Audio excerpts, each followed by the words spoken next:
ब्रह्ममुरारिसुरार्चितलिङ्गं निर्मलभासितशोभितलिङ्गम् जन्मजदुःखविनाशकलिङ्गं तत्प्रणमामि सदा शिवलिङ्गम् देवमुनिप्रवरार्चितलिङ्गं कामदहन करुणाकरलिङ्गम्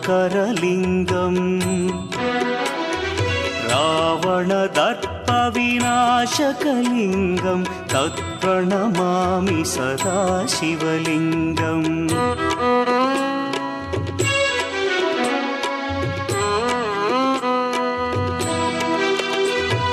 सर्वसुगन्धसुलेपितलिङ्गं बुद्धिविवर्धनकारणलिङ्गं सिद्धसुरासुरवन्द्यलिङ्गम्